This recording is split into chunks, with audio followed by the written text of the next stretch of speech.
Astrónomos de todo el planeta se reúnen para observar los cielos, esperando contra todo pronóstico entender el universo y nuestro lugar en él. Pero, ¿de qué parte del mundo vino esto? Esta intensa preocupación con los cielos, esta necesidad urgente de construir enormes observatorios como Kitt Peak.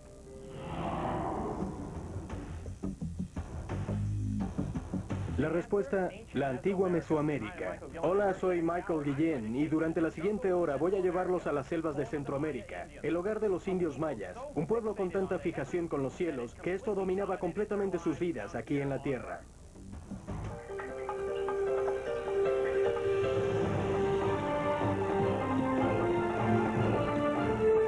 ¿De dónde vino? Las herramientas de astronomía de los mayas. El Observatorio Nacional de Kitt Peak. No hay nada como esto bajo el sol. Aquí, en la cima de una única montaña, hay 2 radiotelescopios y 24 telescopios ópticos, incluyendo este donde estoy parado ahora. Con una apariencia semejante a una enorme pieza de escultura moderna, el telescopio solar McMath Pierce tiene 150 metros de longitud, construido sobre la montaña. Noche y día, el telescopio observa al Sol con una lente que tiene casi 1,50 m. El telescopio solar McMath Pierce es el más grande del mundo. Fue completado en 1962 y fue diseñado para dar una imagen del Sol lo más grande posible. Produce una imagen del Sol de 90 centímetros de ancho y es por esto que tiene 150 metros de longitud, para que esa imagen no resulte tan caliente.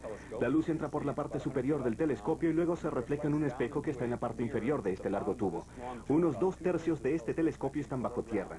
El espejo principal está a 90 metros bajo tierra y es redireccionado hasta diferentes salones de observación usando un tercer espejo. El McMath Pierce es famoso por determinar la composición química básica del Sol. También ha realizado algunos estudios cruciales de las propiedades magnéticas de las manchas solares y también se utiliza para observar a los planetas. Pero no deberíamos dejarnos cegar tanto por nuestros modernos logros, porque aún más impresionante, considerando la antigüedad, es el templo de Kukulcán. Kukulcán es uno de los principales dioses mayas. Podemos verlo representado por una serpiente emplumada. Pero este no era solo un lugar religioso. Hace miles de años, este era el McMath Pierce de su día, un antiguo observatorio diseñado para seguirle el rastro al Sol. El templo de Kukulcán está ubicado en el corazón de Chichén Itzá, la famosa ciudad maya. En su apogeo, la civilización maya se extendía desde Chichén Itzá, aquí en la península de Yucatán, México, hasta las tierras altas de Guatemala. Ellos florecieron al menos desde el siglo I antes de Cristo hasta el siglo IX de nuestra era, pese a que los arqueólogos han excavado mucho más profundamente en el pasado y han encontrado las pirámides y han determinado que los hábitos de los mayas se extienden hasta la época de los olmecas o incluso antes. Así que estamos manejando una cultura continua, avanzada y progresiva que permaneció por lo menos 3000 años en nuestro continente. Ellos tenían un sofisticado y avanzado sistema de escritura, tenían un calendario preciso, tenían observatorios, prestaban mucha atención a los cielos. Y por supuesto intentamos comparar nuestra astronomía con la de ellos. Queremos saber por qué ellos estaban tan interesados en las estrellas. De hecho, la astronomía estaba íntimamente ligada a su religión. El Sol, la Luna y los planetas eran sus dioses. Y esto se demostraba en todos los aspectos de sus vidas, como en el diseño, forma y orientación de los edificios de Chichén Itzá. Pero en ningún lado es más evidente la obsesión religiosa de los mayas con la astronomía y con el Sol que en el templo de Kukulcán. La tierra circundante es tan plana que la única manera de que los mayas pudieran tener una clara visión del horizonte era construyendo un templo muy alto, creando en efecto su propia montaña. En términos religiosos, el horizonte también tenía una importancia, que era el lugar de reunión del cielo y la tierra, como dice el Popol Vuh, el libro maya de la creación. Así que este es el lugar donde se encuentran los dioses del inframundo, que viven en las 9 capas debajo de nosotros, y los dioses del mundo superior, el mundo de los cielos, que consiste en 13 capas y es la línea limítrofe donde nosotros, los mortales, debemos pagar la deuda a estos dioses de los mundos superiores e inferiores. Desde aquí arriba, los mayas observaban al Sol saliendo y poniéndose, todo mientras tomaban nota de algo de lo que muchos de nosotros ni siquiera nos hemos dado cuenta. Solo en el primer día de primavera y otoño el sol se pone exactamente en el oeste. Durante el resto del año se pone o al noroeste o al suroeste. Claro, es una ilusión causada por nuestra perspectiva que se centra en la Tierra. En realidad, por supuesto, el sol no se mueve alrededor de la Tierra, es la Tierra la que gira alrededor del sol. Sorprendentemente, la marcha del sol hacia el norte o hacia el sur en el horizonte y la completa fascinación de los mayas con esto es lo que dictó la orientación del templo de la serpiente emplumada Kukulcán. Y es también lo que atrae a miles de turistas a este lugar cada año. En 2 días en particular, el equinoccio de primavera y el equinoccio de otoño, el primer día de la primavera y el primer día del otoño, cuando el sol se está poniendo, algo fascinante sucede. Ahora, para mostrarles qué es lo que pasa, y les prometo que es algo muy especial, le he pedido a Doug y a Ryan que me construyan mi propio templo de Kukulcán. Obviamente será una versión a pequeña escala del original, pero será exacto hasta el último detalle. Eso significa, por ejemplo, exactamente 91 escalones por escalera. Incluso quiero la escultura de la cabeza de serpiente de Kukulcán, donde se supone que tiene que estar. Y eso es muy importante. Ya verán por qué en un minuto. Querida, encogí el templo, ¿no? Eso es sorprendente. Gracias. Hasta en el trabajo de pintura, yo juraría que es piedra, pero no lo es. ¿91 escalones? Sí, así es. ¿De verdad? Bueno, no me molestaré en contarlos, confío en ti. Fue obra de Ryan. ¿De verdad? ¿Fue divertido? Goma espuma, pegamento y pintura, Michael. Incluso colocaron la cabeza de Kukulcán aquí, donde tiene que estar. Fue un buen detalle aquí. Sí. Hicimos un gran trabajo. Despejen el área porque aquí viene el sol. Es hora de poner a este bebé a prueba. Bien. Bien. ¿Qué piensas? Vamos a buscar los bronceadores y a trabajar en nuestro bronceado. Diviértete, Michael. De acuerdo, lo haré. Buen trabajo, muchachos. Fue fantástico. Detrás del dios sol. Muy bien, esta lámpara será mi sol y vamos a imaginar que es uno de los días del equinoccio, ya sea el de primavera o el de otoño. Y lo que quiero que hagan durante todo el proceso es prestar atención a lo que sucede a los lados de la escalera principal, que mira hacia el norte. Recuerden que este es el norte. Estas son las cabezas de Kukulcán. Todo el monumento está orientado al norte, sur, este y oeste, y lo que voy a pretender es que estamos aquí, al mediodía, en uno de los días del equinoccio. Todo el templo está bañado de luz. Nada interesante ha sucedido hasta ahora. Ahora miren lo que sucede cuando el sol comienza a ponerse en el cielo, y nuevamente presten atención a la escalera principal. ¿Ven el comienzo? Voy a detenerme por un momento. Mientras el sol va descendiendo, miren eso. Da la impresión de que el cuerpo de una serpiente se está arrastrando, y lo increíble es que se junta con la cabeza de Kukulcán. Así que da la impresión de ser la serpiente emplumada completa. Y ahora cuando el sol baja más, miren lo que sucede. El cuerpo de la serpiente parece empezar a subir, va hacia arriba, hacia el cielo, hasta que el sol se pone completamente, cuando Kukulcán se arrastra hasta el cielo, que es donde él vive. Y lo que me parece tan sorprendente es que lo hayan preplanificado. Ellos tuvieron que preplanificar las dimensiones de estos escalones de manera tal que cuando el sol chocara con ellos diera esta impresión. Y todo eso tenía que relacionarse con el equinoccio de otoño porque, miren, si muevo mi sol un poco hacia el norte o hacia el sur, que es hacia donde el sol se pone la mayor parte del año, excepto en los equinoccios, la ilusión se va. Solo tenemos esta ilusión cuando el sol se pone exactamente en el oeste, lo que solo sucede 2 veces al año, durante los equinoccios. Nada de esto parece accidental, y me impresiona mucho que los mayas hayan podido hacerlo e incluso que hayan querido hacerlo.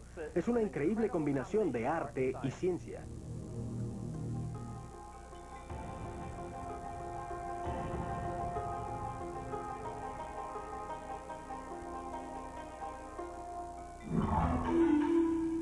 Y ahora ya saben por qué 2 veces al año grandes multitudes de personas acuden a Chichén Itzá y se agolpan frente a la antigua pirámide construida por los mayas para mostrar su amor por Kukulcán y alardear de sus conocimientos de astronomía.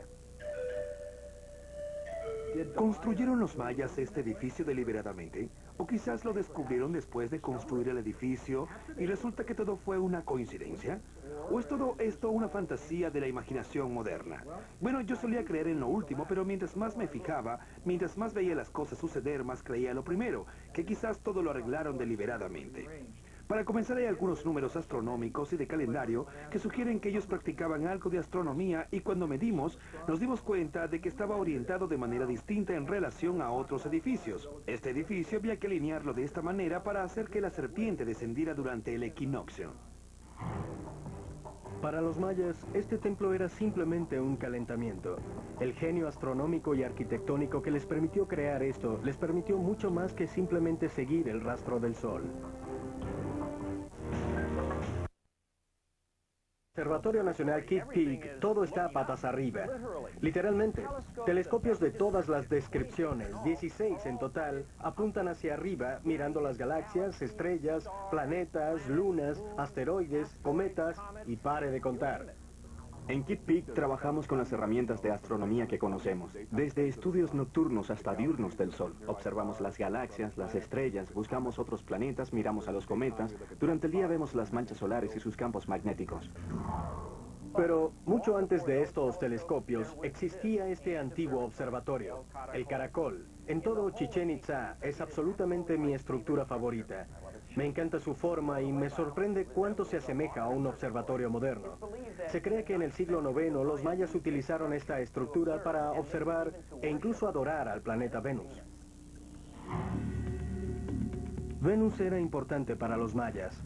Ellos creían que era el gemelo del sol, el dios de la guerra. Pero no siempre supimos que el caracol tuviera algo que ver con Venus. De hecho, por mucho tiempo el caracol fue un misterio de tres maneras.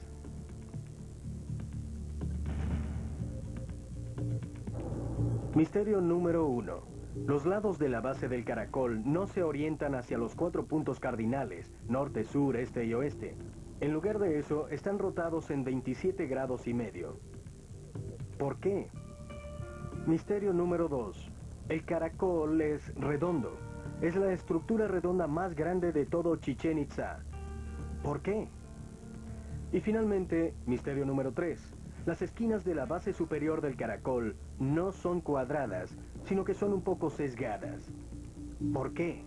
Sir Eric Thompson, el eminente arqueólogo de los mayas, la gran autoridad en arqueología maya de los años 30, 40 e incluso los 50, una vez dijo que de vez en cuando las ciudades tendían a construir un edificio incomprensible. Ese edificio era el caracol, decía Thompson. Este fue construido por arquitectos sin ningún gusto, e incluso parece un pastel de bodas, colocado de manera obtusa en la base. Pues todo el mundo se equivocó, porque como ustedes y yo estamos a punto de ver, hay toda una metodología en la aparente locura del caracol. Primero que nada, el primer misterio, esa extraña rotación de 27 grados y medio, sirve para un importante propósito. Debido a ella, el caracol se orienta al punto exacto en el horizonte por donde Venus se pone en la noche de su excursión más septentrional, un acontecimiento que solo sucede cada 8 años. Respecto al misterio número 2, ¿por qué el caracol es redondo? Bueno, una estructura redonda simula el horizonte, así que esta estructura les daba a los mayas una visión de 360 grados del cielo. ¿Y ven estas ventanas especialmente colocadas allí? Los mayas las utilizaban como miradores para seguir muy de cerca los ires y venires de Venus. Y eso no es tarea fácil, porque los movimientos celestes de Venus son complicados. Por varios meses a la vez, es una estrella de la mañana que se levanta por el este con el sol. Luego desaparece. Solo aparece semanas más tarde como una estrella vespertina que se pone al atardecer con el sol.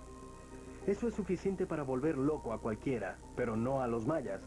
Después de años y años de cuidadosas observaciones, utilizando solo el ojo desnudo, ellos lograron darle sentido a todo. Finalmente tenemos el tercer misterio. La plataforma superior con las esquinas sesgadas. ¿Lo recuerdan? Se ha sugerido que porque muchos de los edificios de los mayas son torcidos y muchas de sus plazas de adoración son cuadrilaterales, en lugar de ser perfectamente cuadradas o rectangulares, que los mayas eran incapaces de construir un ángulo recto. Pero yo creo que estas desviaciones eran deliberadas. Una esquina de la plataforma apunta exactamente a donde el sol sale el primer día del verano. El otro extremo apunta exactamente hacia donde el sol se pone el primer día de invierno. Esto apoya la teoría de que la construcción del caracol fue el resultado de muchos años de observación de los cielos por parte de los mayas. En el caso de Yucatán tenemos un horizonte plano, perfectamente plano, como el sur de Florida, de caliza, sin ríos, solo algunos pozos. Y si miramos alrededor, no hay objetos naturales en el horizonte. Así que me parece que una buena explicación para la asimetría de un edificio como el Caracol es que el edificio está desviado para apuntar en alineaciones donde no hay objetos naturales en el horizonte. Definitivamente. Para mí, la gran interrogante es cómo los mayas hicieron para orientar sus gigantescos observatorios como el Caracol y el Templo de Kukulcán y producir esos resultados astronómicos tan precisos. ¿Y cómo lo hicieron sin la ayuda de telescopios o ningún instrumento de medición conocido? Francamente, nadie lo sabe. Pero existe una teoría, y yo voy a pretender que soy un ingeniero maya y que he dado instrucciones de construir un monumento con base rectangular cuyas esquinas apunten a los equinoccios. Todo lo que necesitaré, de acuerdo a esta teoría, es un día soleado como este, algunas estacas, un poco la soga, la enrollaré en la estaca y voy a usar la soga como un compás gigante. Voy a sostenerla en mi mano izquierda y a tener cuidado de mantenerla tensa. Entonces voy a trazar un círculo como este, siempre teniendo la seguridad de mantener la cuerda tensa en mi mano izquierda. Muy bien, aquí está. Ahora voy a tener paciencia porque durante los siguientes 12 meses voy a estar pendiente de 4 días muy especiales. Número 1. La salida del sol el primer día. Es una materia muy pesada. Sin embargo, me sorprende cómo el estudio de nuestro universo ha inspirado tanto entretenimiento. Libros de historietas, programas de televisión, películas, juegos de video. La cultura popular de hoy está llena de todo tipo de aventuras acerca del espacio exterior. Bien, adivinen qué. Hace 2000 años, aquí en las selvas mesoamericanas, los mayas también tenían una floreciente cultura popular basada en la astronomía. Por ejemplo, el patio en el que estoy parado se usaba para jugar un brutal pero popular juego de pelota llamado Poc-a-Poc. Resulta que debieron haber múltiples juegos de pelota y sabemos que los juegos de pelota han evolucionado con el tiempo. El juego evolucionó de ser, y esto no es una analogía perfecta, pero evolucionó de un juego estilo fútbol a un juego estilo baloncesto. El campo de juego aquí en Chichén Itzá es el más grande de su tipo en toda Mesoamérica. Tiene casi 90 metros de longitud y los aros están localizados a unos 8 metros de altura en las paredes verticales que lo rodean.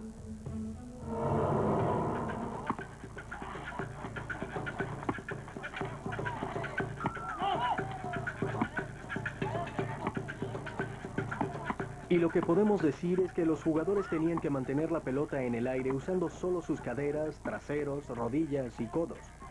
El objetivo del juego, intentar introducir la pelota por uno de los aros. Al parecer era tan difícil que un único gol usualmente terminaba el juego. El tamaño de estos campos de pelota fue creciendo con el tiempo hasta convertirlos en lugares enormes que podían albergar a cientos de espectadores, quizás a veces hasta miles de espectadores. Así que la naturaleza del juego de pelota, al menos en ciertas áreas, cambió hasta convertirse en algo más recreativo. Ciertamente para el momento en que conocemos los registros de los aztecas sobre los juegos de pelota, la gente apostaba a ellos, la gente apostaba sus ropas y sus objetos de valor. Como casi todo lo demás en la cultura maya, el juego de pelota tenía connotaciones astronómicas y cosmológicas. El campo representaba el universo, mientras que el juego en sí representaba la lucha cósmica entre el bien y el mal.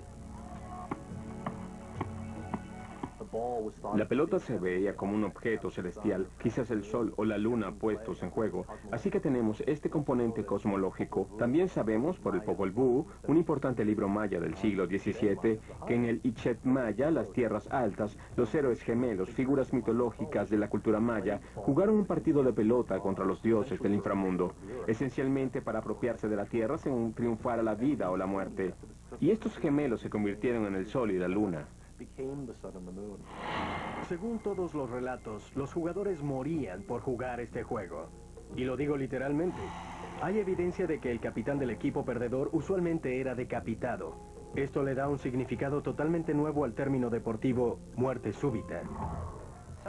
Algunos han sugerido que el cuerpo decapitado del capitán del equipo perdedor era llevado a descansar en uno de estos cenotes sagrados, pozos de agua donde se creía que moraban los dioses.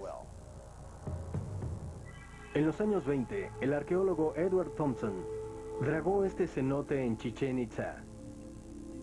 Y es seguro que encontró huesos humanos, pero también encontró otras cosas, incluyendo esta sorpresa: pelotas de caucho. Tenían más de 1000 años de antigüedad y estaban increíblemente bien preservadas. Vean esto. Es una réplica de tamaño natural de una pelota de Poc-a-Poc. Ahora, mi primera impresión es que es pesada, de unos 3,5 kilos a 4,5 kilos. Eso significa que si te pegaba durante el juego ibas a sentirlo. Podía incluso matarte si te pegaba en el lugar adecuado. Pero lo más impresionante de la pelota de Poc-a-Poc es esto: rebota. ¿Y qué? El caucho natural no es flexible. La flexibilidad se logra mediante un proceso llamado vulcanización, descubierto en el siglo XIX. Y sin embargo, los mayas estaban jugando Poc-a-Poc hace 3000 años.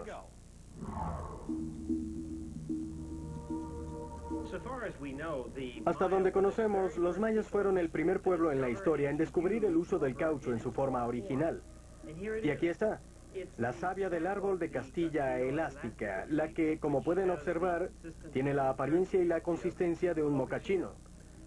Lo que es fascinante es que los mayas encontraron 1 millón de usos para lo que hoy llamaríamos látex. Por ejemplo, ellos lo usaban como pegamento. Pueden ver aquí que pegué esta copa a esta pestaña y es bastante fuerte.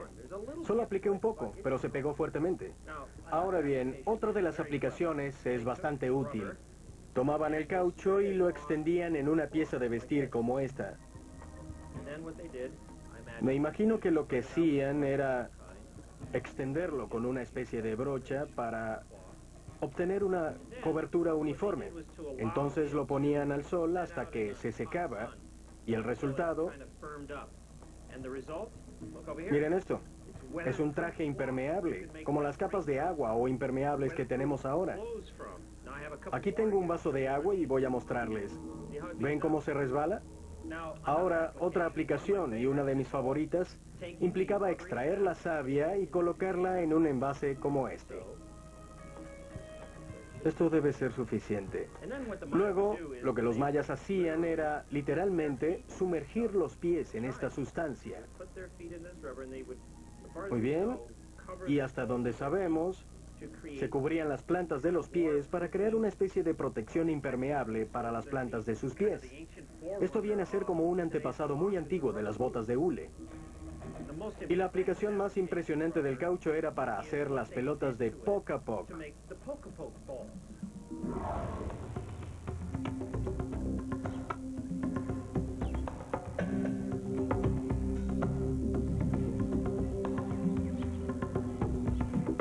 Después de extraer la savia o látex del árbol de Castilla elástica, los mayas añadían un ingrediente secreto que en realidad hacía toda la diferencia del mundo. El látex de por sí es pegajoso y quebradizo cuando se seca. Lo que los mayas descubrieron fue que, utilizando la vid de las campánulas, el caucho se volvía flexible y elástico.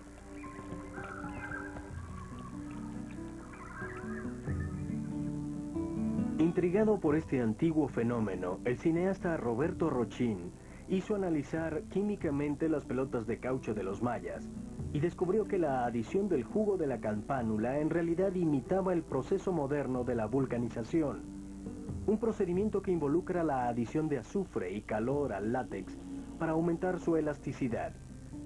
La vulcanización fue inventada por Charles Goodyear en 1839, casi 3500 años después de que los mayas habían logrado los mismos resultados. Frecuentemente hablamos de las culturas antiguas como si fueran algo primitivo. Sin embargo, los mayas eran cualquier cosa menos eso. Piensen en esto.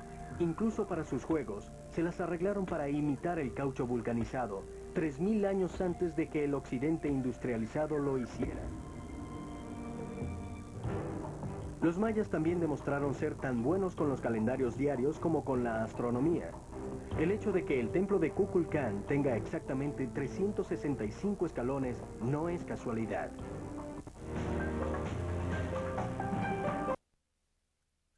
Nos ven en el cielo. Pensemos en eso. El año se basa en cuánto tiempo le lleva a la Tierra dar la vuelta alrededor del Sol. Un mes se basa en cuánto le toma a la Luna dar la vuelta alrededor de la Tierra, y un día en cuánto le toma a la Tierra girar sobre su propio eje. A veces tengo que alejarme solo para relajarme, pero incluso allí encuentro que mi vida está regida por los calendarios. ¿Y saben de lo que hablo? El calendario de escritorio en la oficina, el pequeño calendario de viajes, el reloj calendario. Estoy tentado a pensar que todo esto es un síntoma de nuestra moderna y estresada sociedad. Pero el hecho es que hace 2000 años los mayas no eran distintos. 88, 89, 90 y 91. Podríamos pensar que los mayas estaban locos con los calendarios. Tomemos este lugar, por ejemplo, el templo de Kukulcán. Cada uno de sus 4 lados tiene 91 escalones. Hagamos la aritmética. 4 veces 91 da 364. Sumemos el escalón de tope y tenemos 365. En otras palabras, este templo es, entre otras cosas, un calendario gigante. Y eso solo para empezar. En total, los mayas se regían como por 17 calendarios, la mayoría de ellos basados en varios ciclos astronómicos. Por ejemplo, un ciclo lunar de 28 días, un ciclo solar de 365 días o un ciclo de Venus de 584 días. El más antiguo de estos calendarios se remonta al año 400 a.C. Para los mayas, estos ciclos eran cuestión de vida o muerte. Los ejes sobre los que giraba su civilización, social, política y religiosamente. He viajado a Chetumal, en el sur de México, al Museo de Cultura Maya, para ver esta exposición de aquí. Representa varios calendarios mayas en uno, comenzando con este de aquí, al que llamaban Tzolk'in. Este consistía de 20 periodos, cada uno de los cuales tenía 13 días, así que una fecha en el Tzolk'in era un periodo más un día. Ahora bien, lo que es interesante es que el Tzolk'in era también un calendario astrológico. Cada día tenía ciertos rasgos asociados con él, como paciencia, generosidad e inteligencia, y se pensaba que un bebé nacido en esos días heredaba esos rasgos. Los ciclos de 260 días de los Tzolk'in parecían tener no una base astronómica, pero sí celestial, sin dudas. De hecho, uno podría decir que era una extraña combinación del cielo y la tierra. Llegamos al número 260 multiplicando 20 y 13, dos importantes cifras para los mayas. 20 es la base del sistema de conteo de los mayas y viene sin dudas de contar los dedos de las manos y de los pies. 13 es el número de capas del cielo, así que cuando cuentas con las partes del cuerpo y las partes del cielo, las mezclas y tienes este ciclo de 260 días. 13 números al lado de 20 nombres de días. Esta es una pequeña porción de una estructura más grande que representa el calendario Hab. Era un calendario agrícola muy similar a nuestro calendario actual. Tenía 365 días, se basaba en el año solar, y los agricultores mayas lo utilizaban para programar sus tareas estacionales, como cuándo cultivar el suelo, cuándo plantar las semillas y cuándo cosechar. Tener que arreglárselas para separar los dos calendarios era un poco complicado, así que los antiguos mayas decidieron casarlos a ambos, mezclar todas sus piezas y crear un super calendario al que llamaron la rueda calendárica. Ahora, eso lleva a una pregunta interesante, y es que supongamos que comenzamos en el día primero del Tzolk'in, sincronizado con el día 1 del Hab. ¿Cuánto tengo que esperar para tener un ciclo completo? La respuesta es que tengo que esperar un total de 52 años. Así de larga era la rueda calendárica.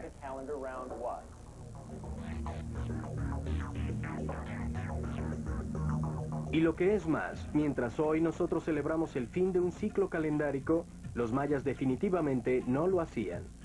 Era una época de gran angustia. ¿Habrían sido las ofrendas a los dioses suficientes? ¿La deuda que habían pagado sería suficiente para garantizarles su continuidad en la tierra? ¿Habrían sido suficientes los rituales conducidos para ellos? Pues los dioses habían muerto por ellos y ellos se sacrificaban para duplicar eso. Ellos solo lo sabrían cuando las Pléyades arribaran sobre sus cabezas a la medianoche, cuentan los cronistas, pues este era un signo para la ansiosa multitud que esperaba de que el universo continuaría. Finalmente, para ahorrarse la terrible agonía de que el fin pudiera llegar cada ciclo de 52 años, los mayas inventaron otro calendario con una extensión mucho mayor de los días. Lo llamaron la cuenta larga. Los mayas lanzaron todo lo que tenían en la cuenta larga. Esta se basa en los números 13, 20 y 360, que es el número de grados en un ciclo perfecto, como el horizonte. Una cuenta larga completa equivale a... ¿Están listos para esto? 13 baktun. Un baktun equivale a 20 veces 20 tun, y un tun son 360 días. Si sumamos todo eso, tenemos 5.125,36 de nuestros años. En resumen, la cuenta larga les compró a los mayas mucho más tiempo que la rueda calendárica. En el calendario que usamos actualmente, el calendario gregoriano, el comienzo de los tiempos, por así decirlo, el año cero, corresponde con el nacimiento de Cristo. En el calendario de la cuenta larga de los mayas también hay un año cero, lo que ha generado la interrogante de si también corresponde a algún acontecimiento importante en la historia. La respuesta es que nadie lo sabe. ¿Y qué hay del último día de la cuenta larga? El día 13.0.0.0.0. Bueno, esto también está envuelto en el mito y el misterio. El 21 de diciembre de 2012, el calendario maya llega a uno de sus días más importantes, su final. Las posibilidades de qué significa este final se han convertido en importante tema de discusión entre ciertas personas.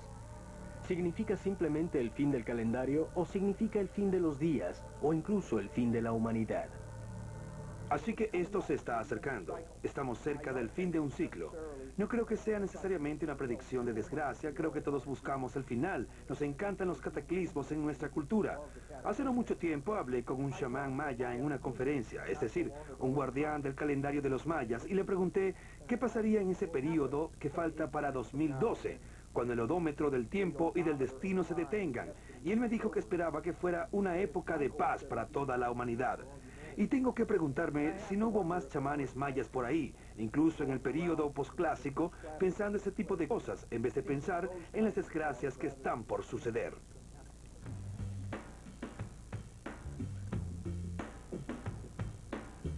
Sobrenaturales o no, lo que me impresiona más es que los antiguos calendarios mayas eran tan maravillosamente complejos que incluso 5.000 años después nos tienen elucubrando en nuestras cabezas modernas y alzando al cielo nuestros modernos ojos para ver si quizás los mayas vieron algo que nosotros no hemos visto, pero que un día tal vez veamos.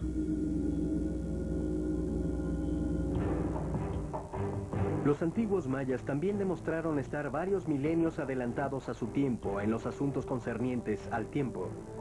Nadie en el mundo antiguo estaba tan obsesionado como los mayas con el paso del tiempo y los ciclos astronómicos que usaban para medirlos. Su antiguo calendario solar era más acertado que el que usamos hoy.